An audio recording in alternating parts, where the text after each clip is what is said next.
विधानसभा निवडणुकीमध्ये महायुती 180 जागा जिंकणार, मुख्यमंत्री शिंदेंना विश्वास। 400 पारच्या नाऱ्यामुळे कार्यकर्ते गाफील राहिल्यानं लोकसभेला फटका, शिंदेंचीही कबुली।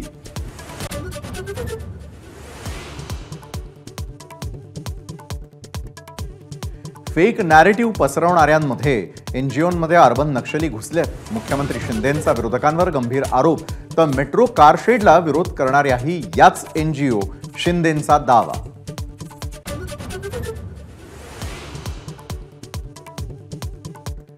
ठाण्यातून महायुतीला तडीपार करू असं म्हणणाऱ्यांनाच जनतेनं तडीपार केलं। मुख्यमंत्र्यांच्या ठाण्यातून फडणवीसांचा उद्धव ठाकरेंना टोला।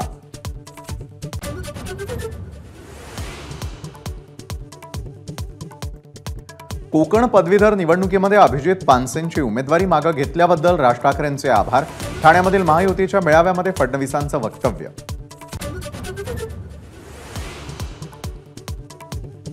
वायकरांच्या मेहुण्यानं वापरला ईव्हीएम अनलॉक करणारा फोन। मंगेश पंडिलकर आणि निवडणूक आयोगाच्या ऑपरेटरवर गुन्हा दाखल, दोघांवर अटकेची टांगती तलवार।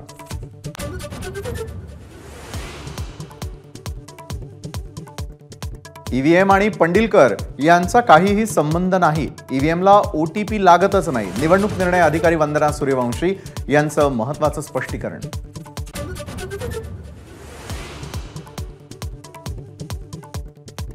ईव्हीएम वरून आरोप म्हणजे विरोधकांचा रडीचा डाव। मतमोजणी सुरू असताना तिथे हजारो पोलीस तैनात होते। रवींद्र वायकर यांनी फेटाळले आरोप।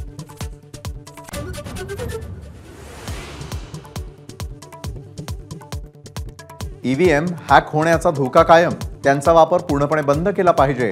टेस्लाचा सीईओ एलन मस्कचं मत, तर भारतीय ईव्हीएम हॅक करणं अशक्य। माजी केंद्रीय आयटी मंत्री राजीव चंद्रशेखर यांचं प्रत्युत्तर।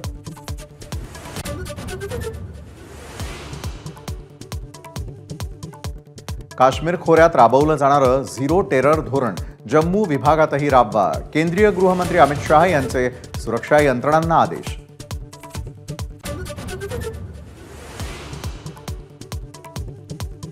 उधमपूर जम्मू बारामुल्ला रेल्वे मार्गाचं काम जवळपास पूर्ण।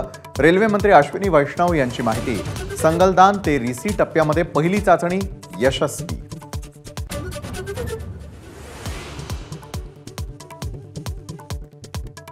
शीना बोराचे अवशेष गहाळ होणं अतिशय धक्कादायक। आरोपी इंद्राणी मुखर्जीची एबीपी माझाला एक्सक्लुझिव्ह प्रतिक्रिया। शीना बोरा जिवंत असल्याचाही पुनरुच्चार।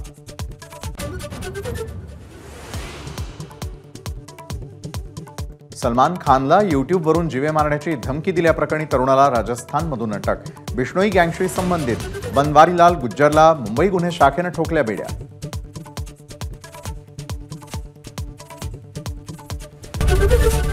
एबीपी माझा, उघडा डोळे बघा नीट।